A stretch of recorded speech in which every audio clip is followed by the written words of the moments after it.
Welcome to the Personal Brand Era podcast. I'm your host, Ella Ray, and I'm extremely excited to talk with Floriane Paccoud today. She's a holistic wellness coach who helps people to get in shape, but not with a one-size-fits-all approach, but rather a very personalized approach.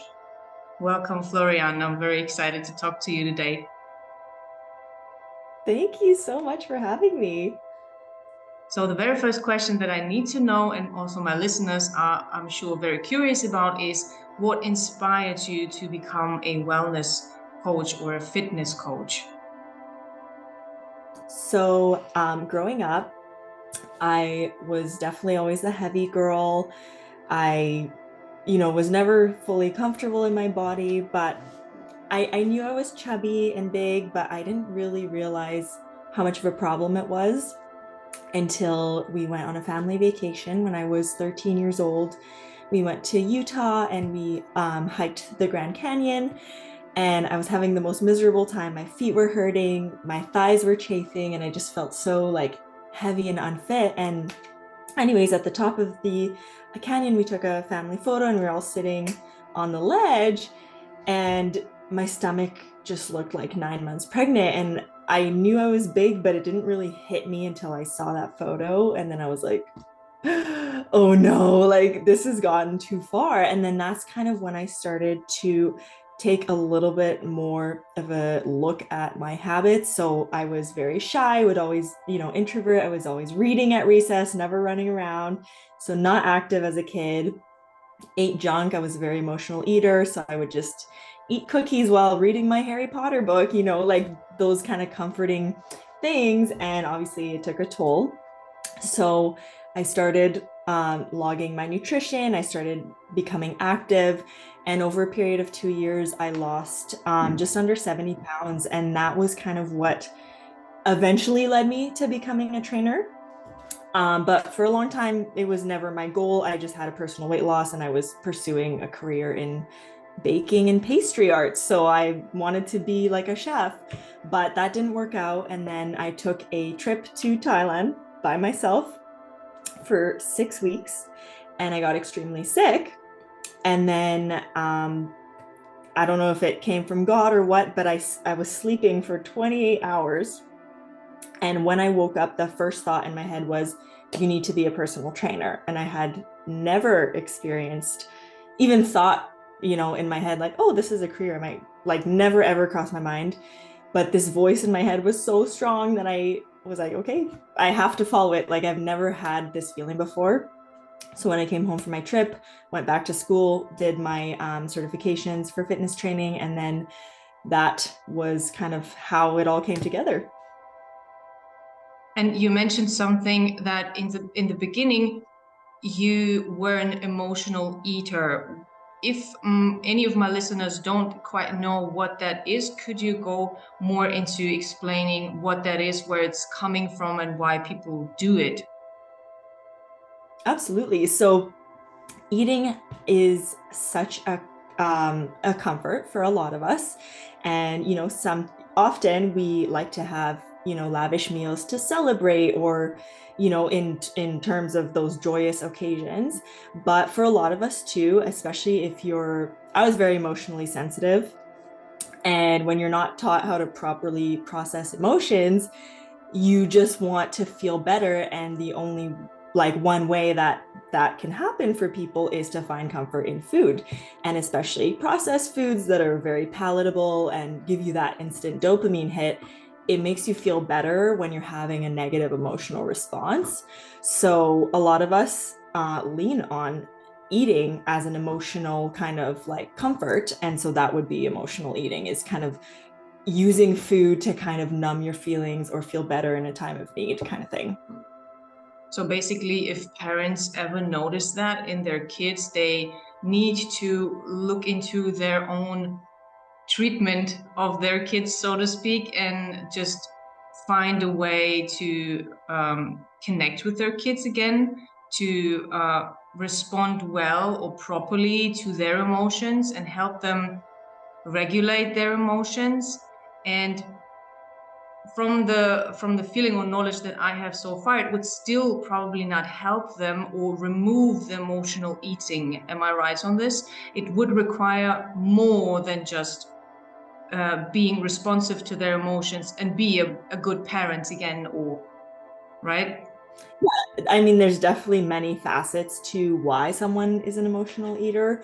So, I mean, those highly palatable junk foods are addictive in the brain. So it is a physiological thing that once you get kind of hooked on that sugar and that high, your body does crave it. So there's that physiological component, but then there's also the emotional and all that aspect of it too. So it's definitely, you need to look at all the factors of why maybe your child is doing that, for sure. Yeah. What are some common misconceptions you feel you get on the daily basis that people have about fitness and wellness, or even women going to the gym and training like men? Yeah, I mean, some common misconceptions about the fitness industry is that it can be intimidating. That if you're looking for a trainer, all trainers are drill sergeant. That it's mainly gyms are a place for men, and typically, like when gyms started becoming more popular, that is what you saw, was more of a bodybuilding experience. But now, I mean, the fitness industry has come a long way, and it's definitely, none of those things are true. Anybody can start any kind of fitness journey. Anyone, if you're a beginner, if you have injuries, obviously if you're cleared by your doctor, any kind of limitations in terms of weakness or whatever, like, there's always a place that you can start, even if it's just going for gentle walks, and then like slowly maybe doing strength training 15 minutes for one day a week. Like, there's always a way for you to get started. And yeah. So fitness is not necessarily meaning that you have to go to the gym, right? I feel like people are also having that idea that if they want to get fit, they have to go to the gym. But there are more natural ways, if you will, to kind of stay in shape, especially for women. I feel it is not really required for them to make all the heavy lifting in the literal sense, do all the heavy muscle training, unless they want that. They want to kind of get their bodies in a specific shape, right? But to be healthy, and correct me if I'm wrong, you don't necessarily have to do heavy stuff, which people oftentimes think they have to do, right? To be in shape. That is true. Definitely for women, I would recommend resistance training. Doesn't have to be crazy heavy, but definitely a challenge enough. Especially because we run a higher risk of osteoporosis.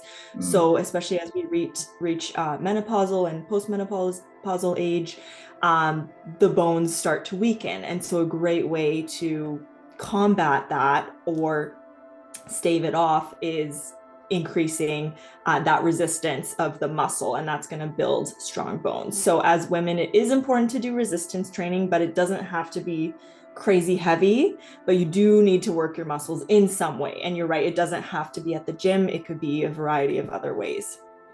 Could you name 1 to 3 ways that a woman in like 30, 40 age range could do at home or outside, or maybe even in the gym if she feels like it? What does resistance training really mean for those who don't know?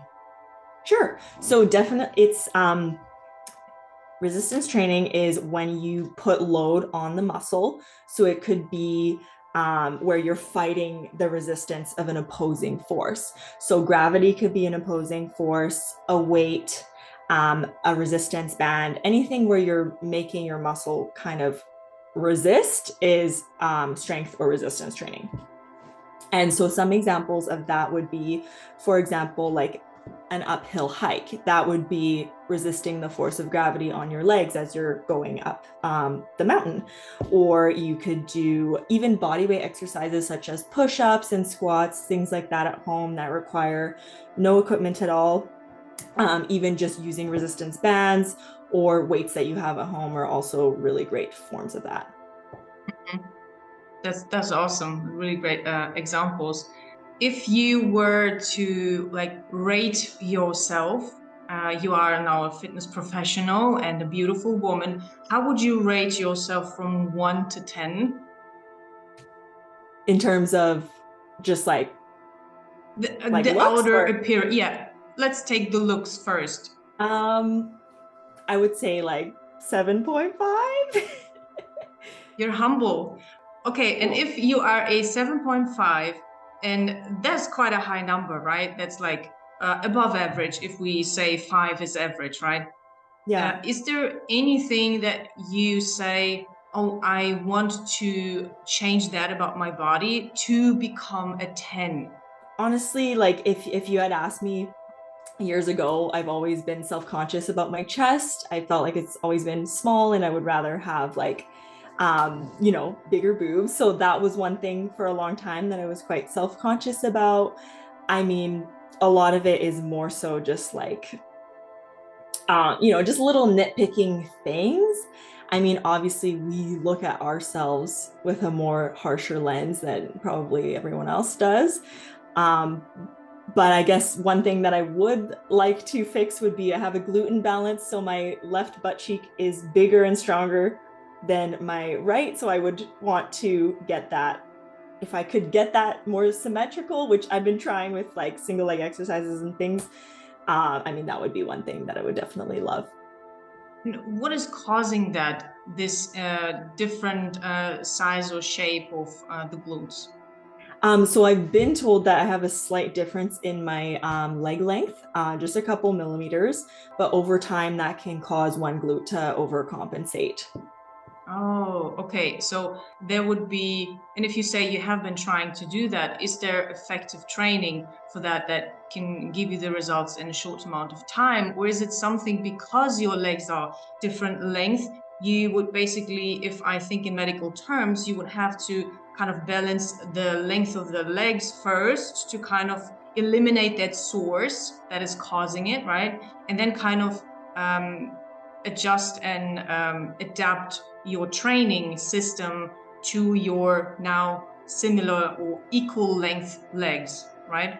Yeah, that's correct. And so to my knowledge, there's no surgery where you can do that. Mm. And if there is, I wouldn't do it. So it doesn't matter. So yes, I'm just choosing to focus on the things that I can control, which are like single leg movements, doing a couple extra reps on the weaker leg. But like you said, until you fix the source, there's really no forever fix. So just doing what I can. And I have the same thing ever since I was a teen. A doctor told me that one leg is longer than the other one, and I had to like wear these I don't know the English term, but you put it in the shoes so Yeah, the yeah. shorter leg is kind of balanced. I never did it. I was kind of very yeah, I didn't really listen to him because it was not producing any kind of harsh problems for me or anything. So I guess if you grow up as a kid to have that kind of issue, there is really no real way to fix it, right? Because Yeah, the bones just structurally have been grown into that position, so to speak. exactly. Yeah, that's right. And I have another question that is very similar to the previous one. What's your favorite body part? If I had to say, I would say probably my back. It's always been something that I really loved on other women was like a strong, muscular, defined back. And I've been working really, really hard to get mine to have the muscles pop and stuff. So I think finally it's at a place where I'm actually proud of my back. So I would say my back for sure. And there are body types, right? Different body types, as in, like when we look at the from the fashion perspective, there are body types that people kind of dissect into different shapes, like the apple shape, the pear shape, and so on. And I know that in the fitness world, you have different types of body types, like ectomorph, mesomorph, and so on. So how do these two systems of body types play together? And do they at all play together and play a role in the fitness and wellness world when you start to train people? How do you go about that? So I think in terms of the fashion world, I don't even like those kind of like apple or pear shape. Like, I think that's kind of, I mean, are we really going to reduce your whole body to a fruit? Like, I think that's stupid. And I think, like, I understand like why they came up with that to help people dress themselves for their shape. But I think people should really just wear what they feel good and confident in, even if it's not, textbook flattering to their frame. I think the most important part as women is for us to feel beautiful and confident. And I don't think it should matter what anyone else's opinion is, first of all. And then second of all, in terms of the mesomorph, endomorph, those kind of body types, that is also becoming a little bit antiquated in terms of the fitness world, because to be honest, most people are not just one of the three; they're a mixture, and a lot of people in the fitness industry are not really subscribing to those kind of body types anymore, because most people are just a mix, or it's just not the best way to address a fitness issue. For example, somebody um, could be an endomorph in terms of having like bigger bones and a thicker frame, but then with the right training and exercise, they could look like a mesomorph. So it's kind of just not super relevant. I would say that's my personal take, is that I don't really worry about those body types. I just worry about the individual in front of me, what their goal is, and how do we bridge that gap. So what you're saying is that if I am, let's say, an ectomorph, I can train my body to look like a mesomorph, which is oftentimes like the dream body type, right? Because it's more Yeah. like an hourglass, so to speak, for women, and for men also, because they have a stronger back and like a smaller hip um, frame, if you will. Yeah. Yeah. So the and is like if I'm an ectomorph, right? I'm long and tall and slim, typically, Mm-hmm. right? Yeah. How does the muscle capacity or weight or the volume of the muscles kind of shape itself onto my body to look like a mesomorph, which has like a bigger frame at the top, right? And again at the hip frame. How Mm-hmm. do I do that if I'm naturally an ectomorph, which is very thin at the top, right? Mm-hmm. I mean, there's definitely, you are going to be restricted by your genetics, Mm-hmm. but there's actually so much you can do through muscle building.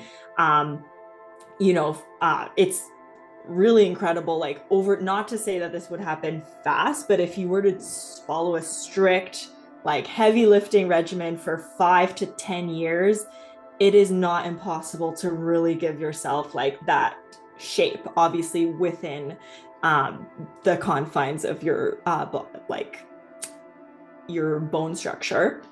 Obviously, hips, it's harder to build mass there in terms of width as a woman, but if you build up your quads and your glutes, it is going to give like that kind of rounded shape. So there's definitely a lot you can do through muscle building, and you'd be amazed like this transformations that I've seen. So it's not impossible. There's definitely a lot of changes that can be made for sure.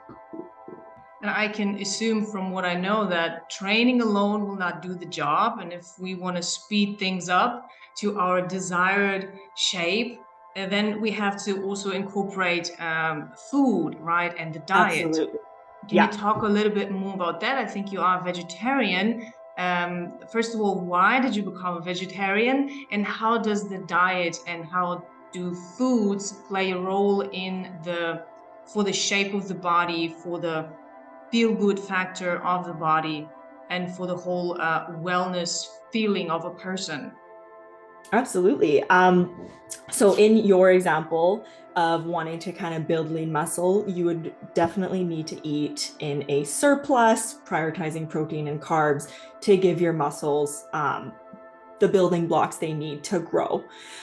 So to bring it back to the vegetarian thing, yes, I've been vegetarian for 14 years. The reason I did it at first was around the same time that I was going through my weight loss journey as a teen. I just didn't like the way that meat was prepared in our home, and it was quite chewy.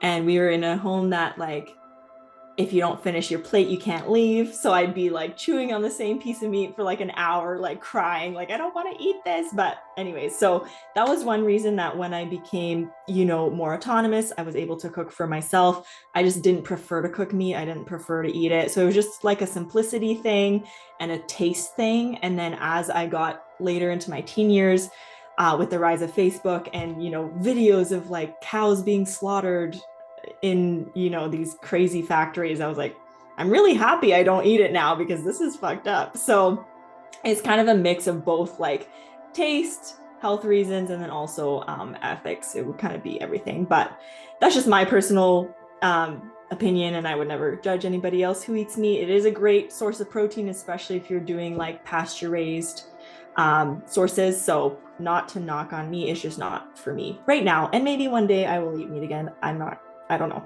But right now, that's what works for me. And then to answer the last part of your question, diet does play a huge role in someone's fitness in terms of their goals. So like we mentioned, if you're wanting to build muscle, even as an ectomorph, it is possible. You just need to eat in a surplus and prioritize protein. And then also it does wonders for mental health. I mean, if you're one who likes to, snack a lot throughout the day, and especially if it's junk food or high sugar foods, your blood sugar will constantly be going up and down, which can cause anxiety, depression, like really bad feelings in your body and in your mind. So, eating balanced meals throughout the day can help regulate the blood sugar and make you feel better mentally. So the gut and the brain work together really, really closely, and it's important to kind of look at both for sure. I find it very fascinating that we have parallels here again with you being a vegetarian. In my teens, when I was, I don't know, 14 maybe, I also saw how animals are being treated and slaughtered and in all these houses and big factories. And it was such a traumatic experience for me because I'm a highly sensitive person as well, very emotional. It took such a toll on me. I decided, no, I will never eat meat again. And it lasted 1 year. And my parents were like, my dad loves meat, right? He couldn't understand what was happening and why I'm so crazy, right? And it's even delicious and what is going on, right? And I was very rigid with my diet, so to speak, in this sense, and until I realized that I had deficiencies, I developed deficiencies. Right, when you are growing up, when you're a teen, you are still in the growth phase, so it is Mm-hmm. quite dangerous to eliminate certain foods and not replace it properly with other foods to replace that what is missing. Right. And I didn't do that. I didn't know anything about it. So I somehow noticed that there were deficiencies. So I decided, okay, I don't know how to do this whole thing. I need to start meat again because that's the only thing I know to go back to the state that I was in before, healthy or Yeah. so-called healthy, right? There are also a lot of negative side effects of eating red meat and all that stuff.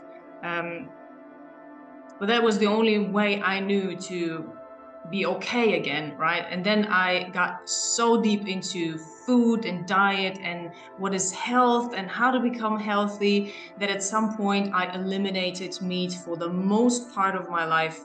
Like, I'm an old lady now, so for over 20 years, I have been not eating meat a lot anymore. Uh, and the benefits are tremendous, especially if you combine that with dairy products. At least for me specifically, like if I don't consume dairy products, I feel like superwoman, like the Mm-hmm. energy levels and all that stuff. And maybe there are also different types that should or should not eat dairy, and there's a big controversy about that as well.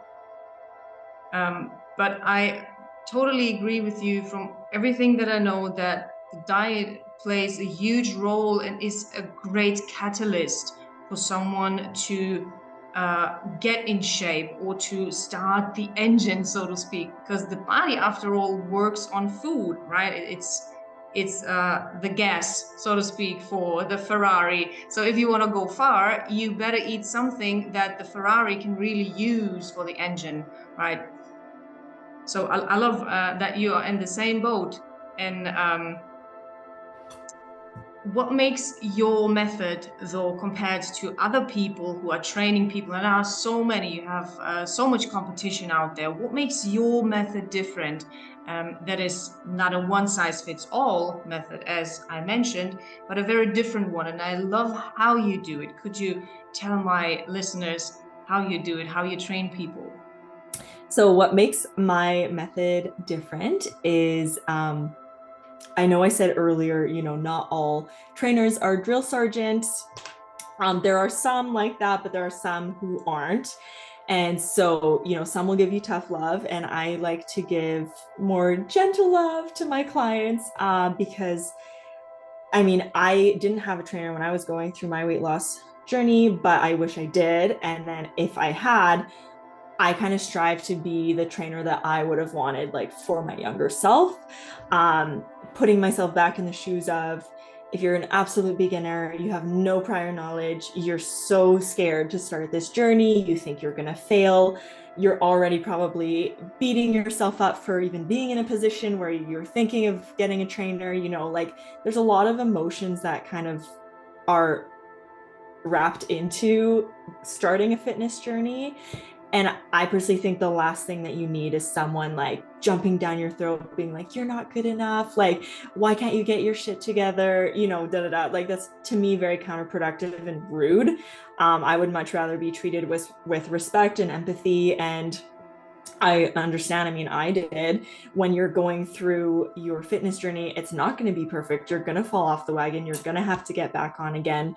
And being met with grace, I find, is more welcoming and more enjoyable than just being met with like, oh, maybe you're not cut out for this. Like these kind of like negative comments, I think, are just really counterproductive when it comes to a fitness journey. And I think the more gentle you can be with yourself, the more that you're more likely to stick to it. So that's how I differentiate from other trainers, is I'm not gonna ever bully you or make you feel bad for not doing what I told you to do.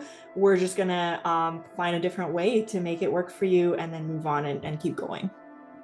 And I find it so important, especially for, let's say, a woman that is heavily overweight. She is already dealing with so much, like you said, and it would like create a mental barrier almost in her mind. That's what I imagine. If I was heavily overweight for years and years and I tried everything, one diet after another, and one is worse than the other, I have built up such a barrier inside of myself to get over my own habits and all that stuff, that if someone additionally would come in and like put me down every time I try to improve, right? It would completely destroy me. But maybe because I'm sensitive, and I know there are people who like need this drill sergeant, right? And I feel like for men it might work out because men operate on a different scale, if you will, on a different level of universe altogether. Like they potentially could thrive with push, right? Mm-hmm. With that kind of competitive edge that you can give them as a trainer. But I think it's completely misplaced for women, because women again operate on a different level, psychological level, than men. So I love that you have this type of approach. I would absolutely feel comfortable with you then if I wanted to bring my body into a certain shape, because I thrive on being taken care of. Like Mm-hmm. I thrive on someone that is very empathic to my mistakes and all the things that I do wrong, someone who is understanding, right? As you said, we're never perfect. Even you, right, as a fitness professional, right, I'm really sure that it is not always easy to um, stay with the plan, stick with the plan, and do all the right things, because we're human after all. Even as hard as we try, we remain human, which is beautiful, right? Yeah, no, you put it beautifully. That's exactly it. And it's not about perfection, it's just about progress. And even if it's 1% better every week, it's better than nothing, right? And that's all we can do. Yeah, and that puts the mind so much to ease that there is not that pressure, that it opens the door to possibilities. I could fail, and you would still welcome me, right? But I could Yeah. also succeed and you would welcome me, right? And this is such a good feeling as a customer, right? If I would be met with this mental space, right? I love that. Yeah. And I would argue, I mean, I've been doing this for 7 years. It works. Like I wouldn't still be in business and I wouldn't be thriving if people weren't getting results with my method, right? So clearly there's something there that's not being met elsewhere, that, care and grace does give clients the space to just make mistakes and keep moving on and then eventually get to their goal. And I think that's the whole point. So, What is your approach? Let's imagine you have a customer or a client who wants to lose 10 kilograms. That's how we calculate it here in Europe. You have labs, right? pounds, yeah. Pounds, okay. Let's say 10 or 20 pounds she wants to lose, right? And she does everything that you give her, right? And you trust her that she's honest and not hiding anything, and she's really doing everything that you tell her, but still somehow it does not work out to lose those 10 and 20 pounds. How would you approach this if this continues to be the case for, let's say, 4 weeks and there's kind of no progress? She's losing motivation, inspiration. She thinks something's wrong with her inherently. How would you help such a person?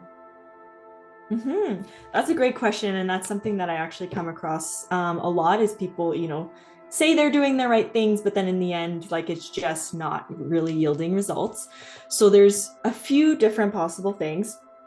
I mean, one thing can be a physiological hormone imbalance. Let's say somebody's extremely stressed out and they're having elevated levels of cortisol. That makes the body very resistant to losing fat. So, for example, that could be one example where there's an actual physiological reason why their body is not losing weight. But more often than not, it's because clients are either not being truthful and saying they're doing everything that I say, but not actually, or and it's not like malicious or anything, but it's just, they're just not fully grasping it. And then that's where it's my job to do better and tell them a different way or different method to get to that outcome. Or it can even be that, for example, if somebody's logging their food, um, they don't have a total grasp on how to log properly. So let's say someone is trying to lose weight, that would require a calorie deficit. Maybe they assume that they're eating, 1 cup of rice, but really they're actually having 3 because they're just eyeballing it. And that's a really common mistake, is unless you're actually measuring, you don't really know what your calories are at. And that is very relevant if you're trying to lose weight, is you do need to know where your calorie intake is at. So that's the most common, is people just aren't reporting properly, and that's where the mistakes kind of happen. But it's easily adjustable. Just taking a few minutes to sit down and be like, okay, you need to actually use a cup measure and measure 1 cup, and that's your actual serving. And that way you know how 1 cup actually looks like, and you have to measure it every time. You can't just eyeball it forevermore, because it's hard to know, right? So if you want to be very specific and intentional with your results, you do have to be specific and intentional with your nutrition, and that's where logging properly comes in for sure. Yeah, I feel like in the beginning, especially, correct me if I'm wrong, people don't take it really seriously how much of an effect it has to the amount or the weight or the types of foods that they would eat.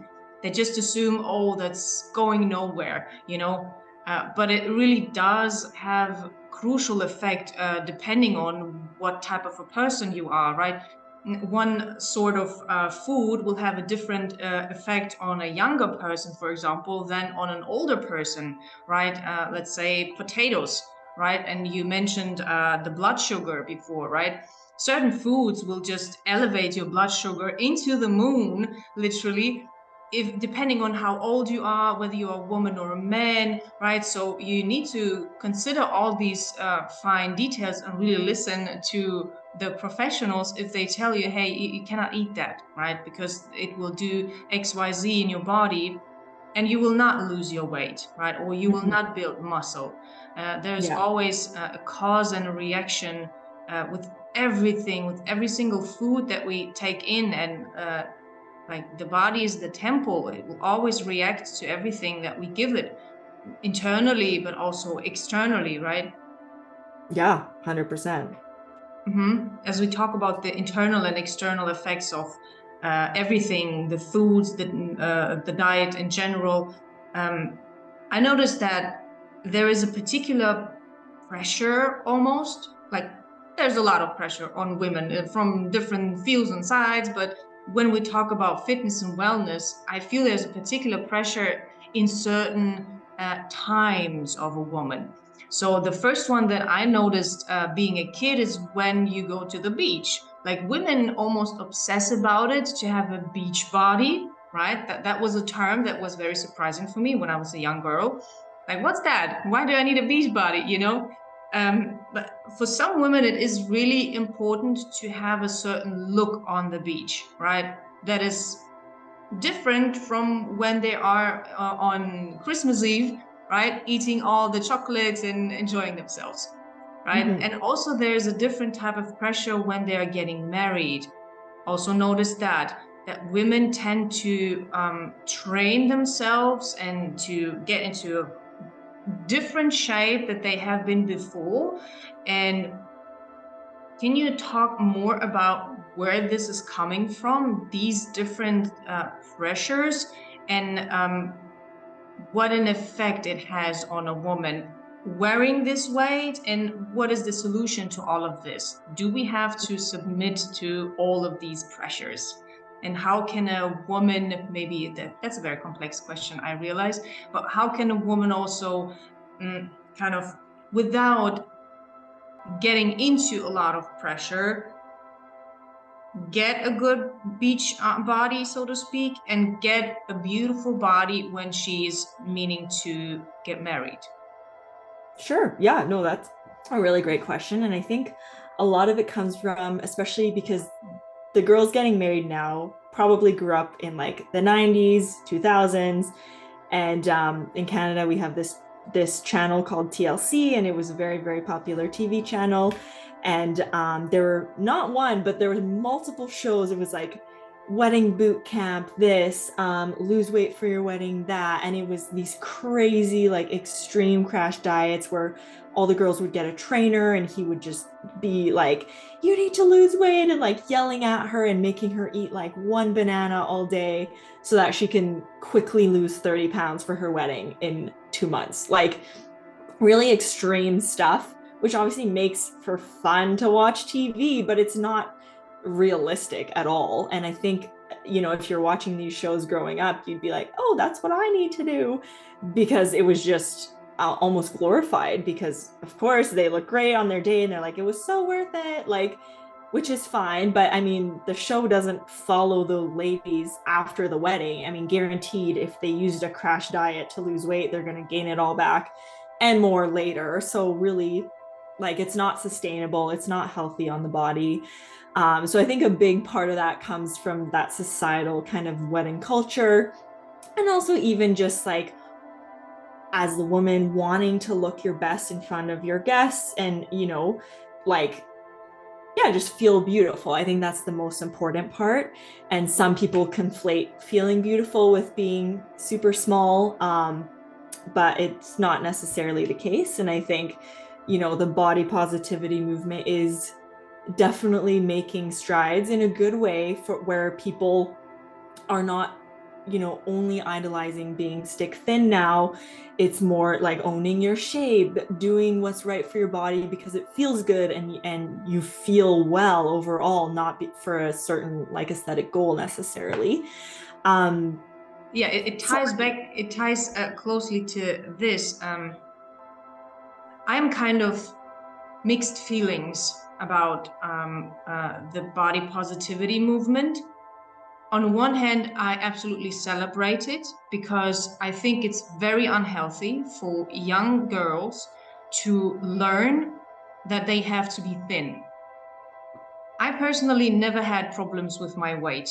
I always remained the same no matter what I eat. Yes, I notice when I gain a little bit, but my body kind of, especially since I changed my diet and it is easy for me to remain in the same shape no matter have I children or not. It's very easy to lose after having kids, but I notice a lot of women struggle a lot with that, so I have a lot of compassion for them, that I understand that it is not easy for everyone. So I celebrated that because my mom is also has been overweight for all her life and struggling massively, and so my empathy is kind of shared from my mom.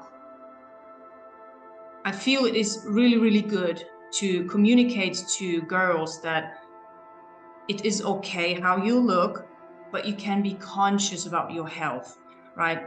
And this is the other side of body positivity. I feel that some take it to an extreme and may communicate to a girl it is good or even great to be overweight and you should stay like that because you're beautiful, you're perfect. It's dangerous because there is a medical evidence that tells how much of a health risk it is to be heavily overweight, for example. And it's not to shame the girl or the woman. I have the most compassion for that and for the difficulties to lose weight, even though I've never done it myself. I can feel it, I can see it.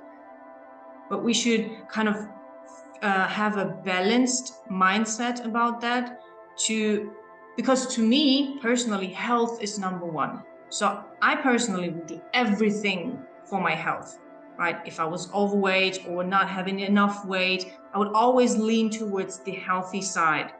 But my impression is that nowadays, with all the freedom and the body positivity, it is communicated that health is not number one anymore. It is to serve the woman's feel-good factor, feel-good mindset, that we should not hurt women, that we should not have the hard conversations, right? That we should not say things that are offensive.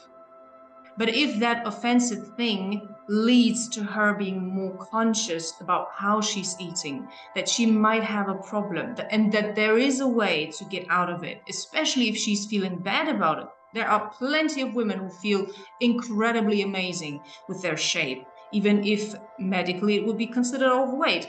I don't mean those women, right? But if you are a woman who is specifically feeling really bad about it, I feel it's wrong to tell her, oh, you're perfect. There's nothing wrong with you. You're beautiful. Of course she's beautiful. But that's not the point. The question is she healthy?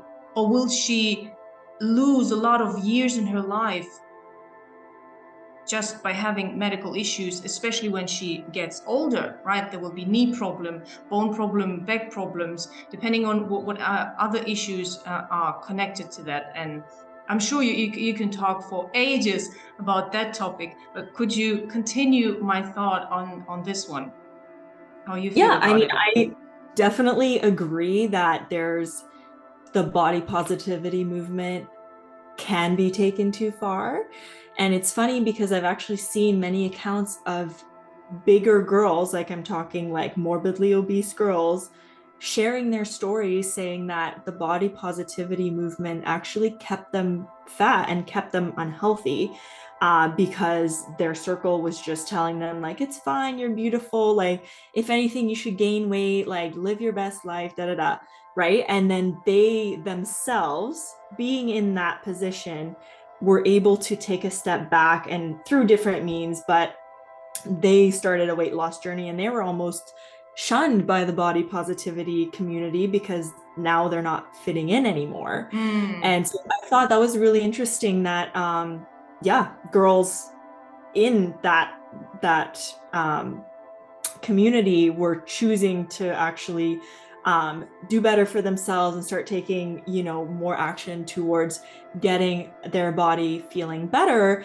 And a side effect of it was weight loss, but they weren't even trying to lose weight necessarily. They were just trying to, for example, balance their hormones so they could get pregnant, or any other number of reasons. So I thought that was really interesting to hear like firsthand accounts of that.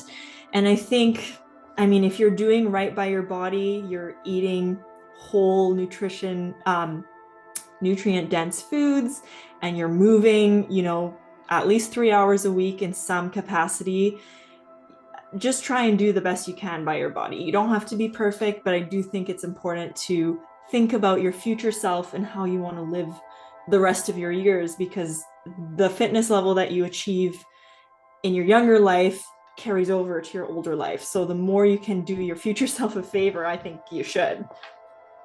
Yeah, totally. Because you will get older. Like, we haven't cracked that code yet, right? Not yet. Maybe Elon Musk will do that for us and make us live forever. I don't know. But so far we can only upload our souls, but we will leave the meat bag that we have right now. We will leave it here. So how do we treat this meat bag, so to speak, right? Absolutely. And for women especially, I feel like as soon as you have kids, that's another type of pressure that I noticed ever since I had kids. Even though, again, I was not struggling with it, but all the women and my friends around me, I noticed how it weighed on them, what kind of a mental stress it was to them if they were not able to lose the weight after having the baby, right?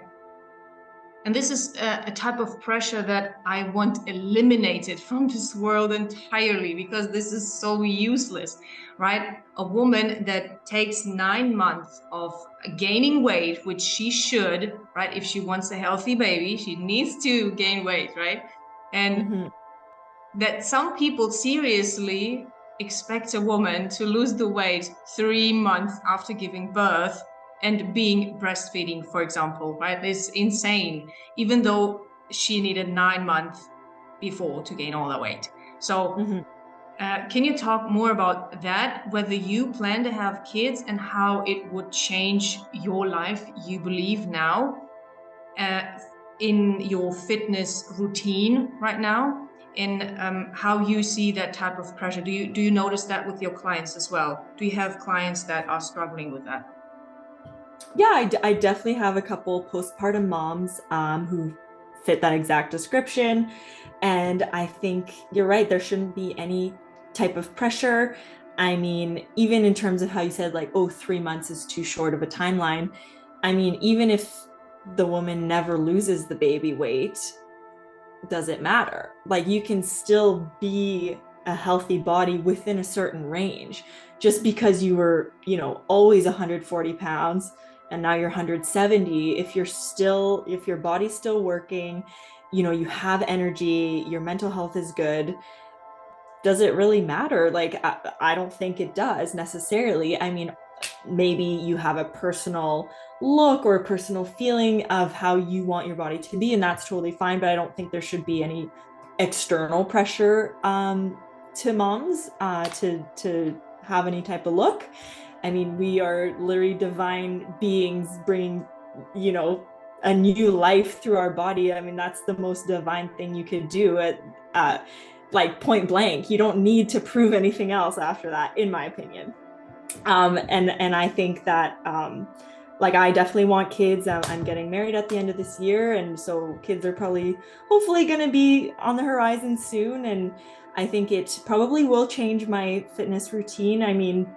I plan on being active and doing the same amount of strength training all throughout my pregnancy.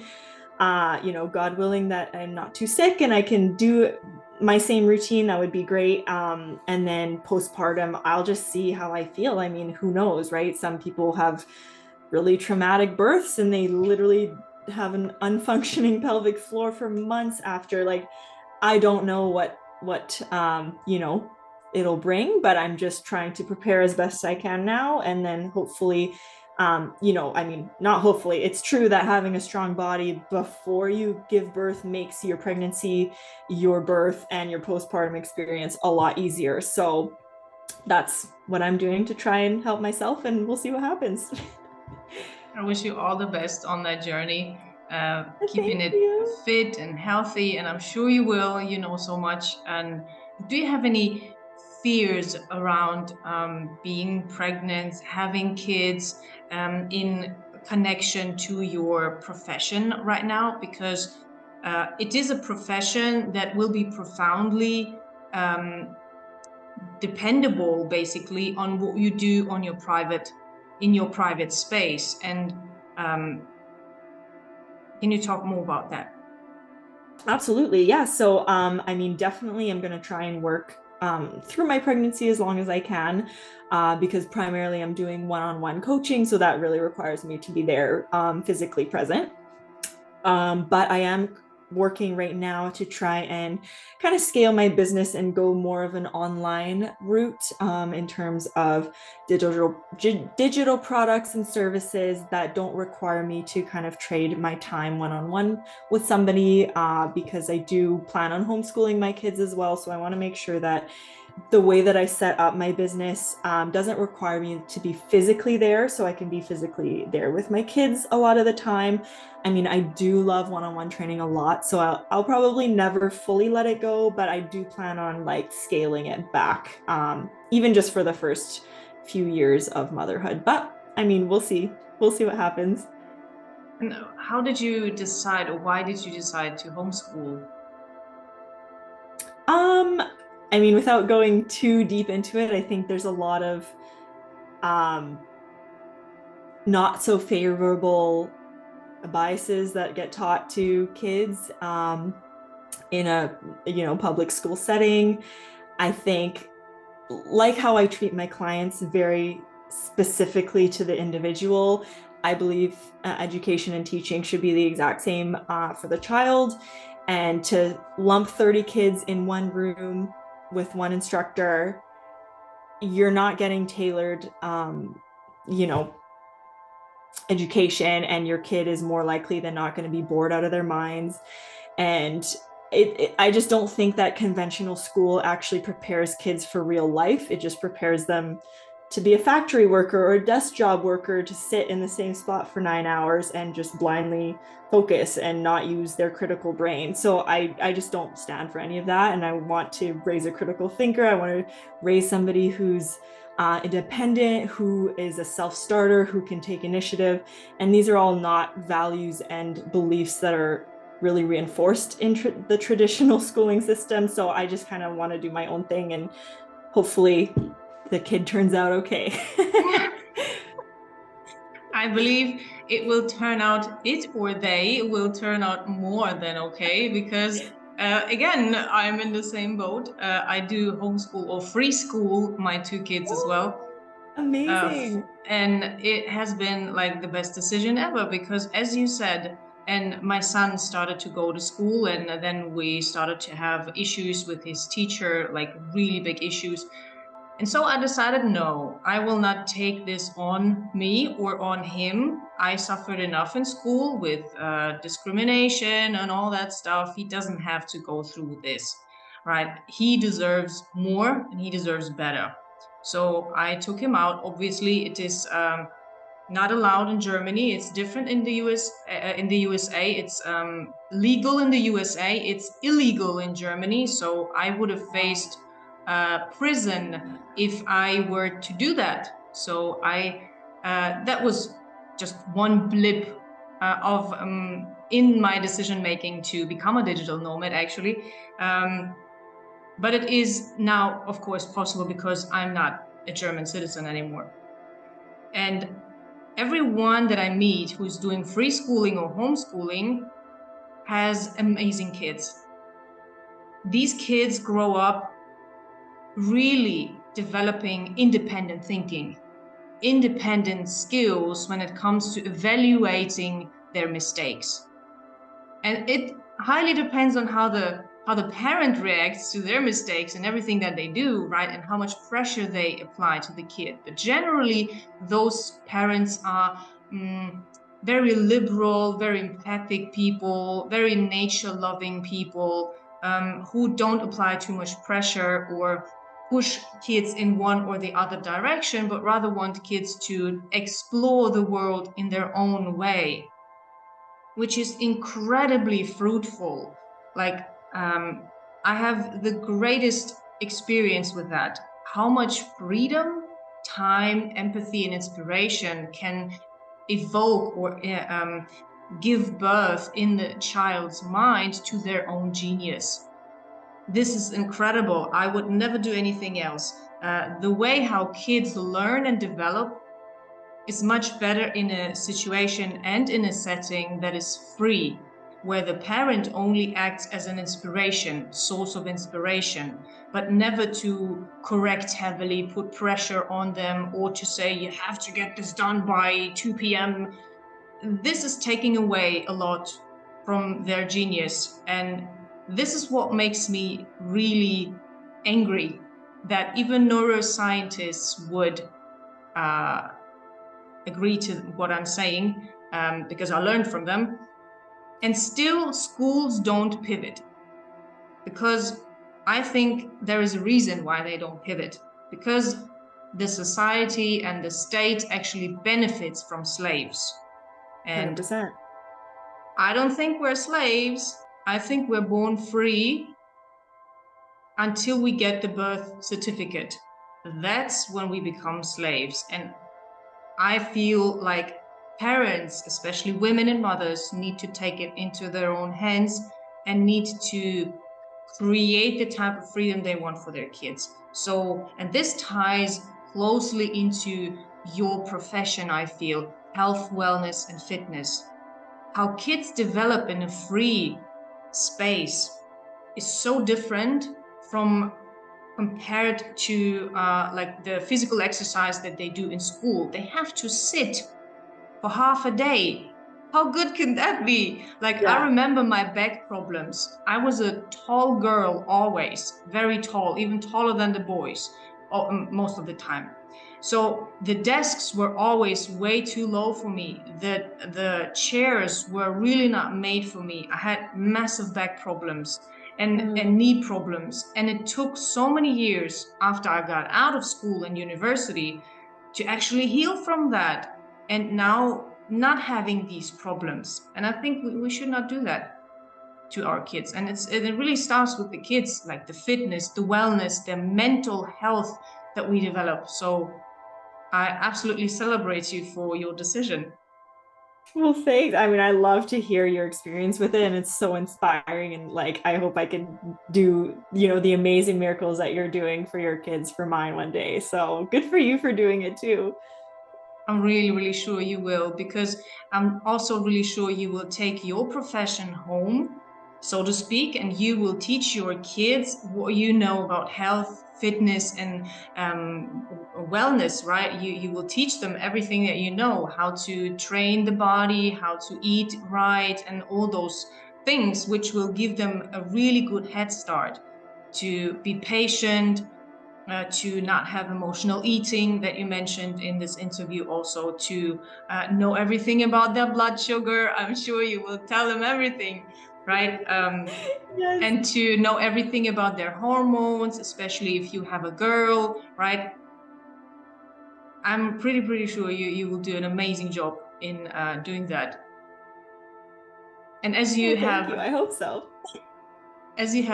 said a little bit about the vision that you have for your business once you have kids, it will change a little bit. Do you have an overall long-term vision for your business, beyond taking it online and transforming it into a different kind of business, so to speak?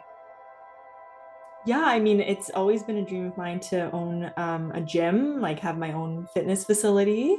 And I kind of envision a place that's like really catered to women with like a spa kind of luxury Mm. experience. So it's not only just fitness, but it's caring for your body in many different ways. So yeah, I would have like a steam room, sauna, massage available, like facials available, like everything nice, yoga classes, meditation classes, anything to kind of fill up a woman's cup and have her be like in this serene, like wellness space. That's definitely like my long-term goal, is to have some kind of center like that. I think there is a really big need for that, and every woman I talk to is like, I wish there was a facility like this. So hopefully one day I hope to bring something like that to life. I think it would be amazing. Do you have a name for it? No, I don't yet. I have to keep thinking. Okay, awesome. I'm definitely coming. Okay. I love that. I'm not a huge fan of fitness centers. I have a not very positive experience with that once I went with my sister. Uh, Yeah. I enjoy really much working out outside. I'm that type of person. But when it comes to spas and like all the wellness treatment, I think this is like you say, you meet so many women. It's something that is really missing, especially when you become a mom. It becomes very scarce, the amount of time that you have for yourself, especially if you have more than one kid, right? They take all the time. So you need to make sure that you take the time for yourself to treat yourself to beautiful things, and it can be beyond the yoga classes, the sauna and the steamer and all the facials, right? It can be so much more when you think about mental health, especially, right? If you want to serve with that, yeah, I'm almost having ideas now. Yeah, I mean, do it as well. I mean, we can have locations around the world. That's awesome. That's really brilliant. I love that. Where can people actually find you once they kind of feel, oh, I know I have to do something. Summer's coming up, and we have booked our vacation in France or Croatia, or I don't know where, and I need my beach body ready, right? Or I'm about to get married. Like, where can people find you? Yeah, so the best way is probably just on my website, which is trainingwithflorian.com, or obviously Instagram or TikTok. I mean, I'm on all the platforms, but my website has all my different packages, either in person, online, and also my digital products, such as, a vegetarian cookbook, bridal boot camp, and other online programs that you can do from around the world. So that would be how you can find me. And I will leave all the links to my listeners in the description below. So definitely check Floriane out. If you intend to get in shape, get your fitness right, and or learn more about your dietary habits, to maybe start emotional eating, whatever is your thing that you want to improve, I strongly believe Floriane is the right person for you, because she will take really good care of you. Um, and I wish you beautiful, beautiful time with it. Thank you so much.